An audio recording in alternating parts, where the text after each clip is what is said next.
My name is Nico Lobkowitz, and I want to ask you to enter the Kippah challenge with me.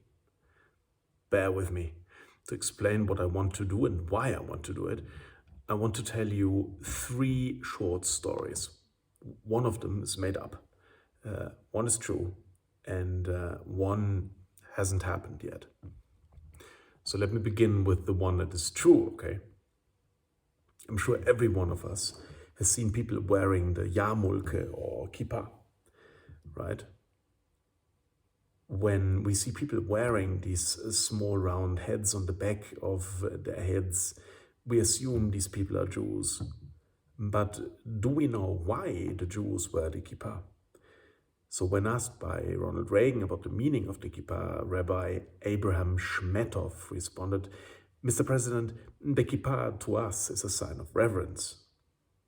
Another rabbi, who also was part of the same group, continued then and said, "We place the kippah on the very highest point of our being, on our head, the vessel of our intellect, to tell ourselves and the world that there's something which is above man's intellect, the infinite wisdom of God." There once was another outwardly sign everyone could recognize Jewish people by, a yellow star all people of Jewish descent had to wear on their clothing by law. If they refused to mark themselves in this way and were caught, they risked severe punishment, even lifelong imprisonment or worse. Wearing the mark, however, singled them out to constant harassment by their fellow citizens. People would spit at them on the street, start swearing at them in the bus. Waiters in restaurants would refuse serve them, being applauded by other guests for their meanness.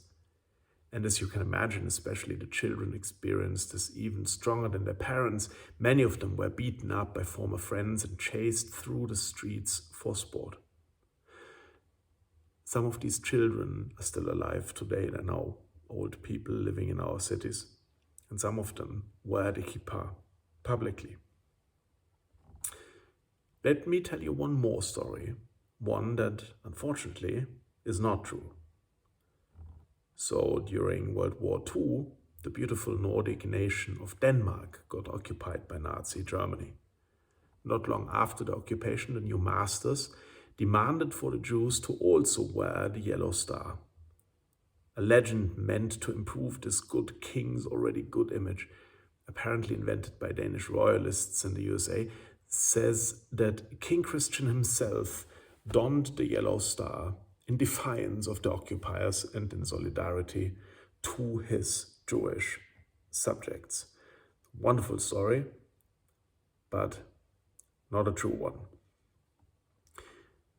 Now let's turn to the third story, the one that hasn't happened yet. I have determined to start wearing the kippah, despite not being Jewish. I do, of course, not claim this honor. This is not my intention. This would be an impossible identity appropriation.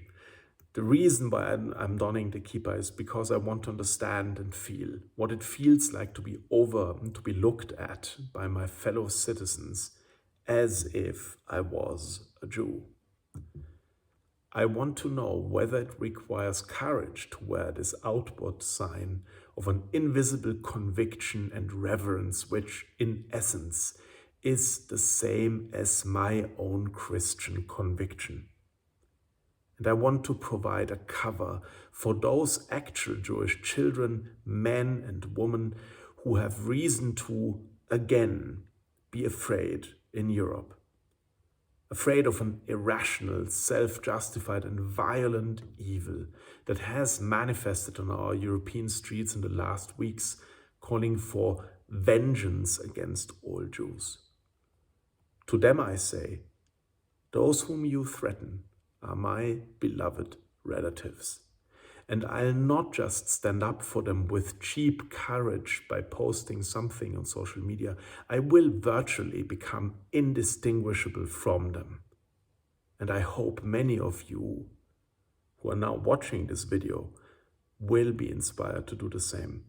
And I am looking forward to hearing your stories. The inspiring yet untrue legend of the Danish king's heroic act of solidarity and defiance would have been an infinitely better story, if only it had been true. Now, let's try to weave it all together. 3 of my 4 grandparents were German. I know for a fact that they would have given everything to be able to return back in time to defy the Nazis' evil by donning a yellow star in solidarity with the Germans of Jewish descent. Who knows what might have been if indeed all German Christians had done this back in the day, including those in government, public service, the army, the health system. Unfortunately, we will never know. Wearing the kippah is not a political statement.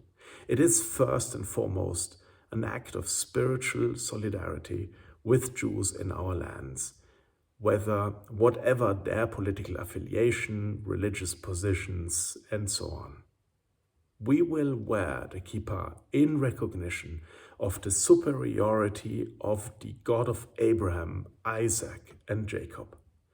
And if this public sign of our inward conviction helps to encourage, include, and even protect our fellow citizens of Jewish descent, wonderful. Now we can become this very story for our own grandchildren. Let's become this better story together. Shalom and God bless.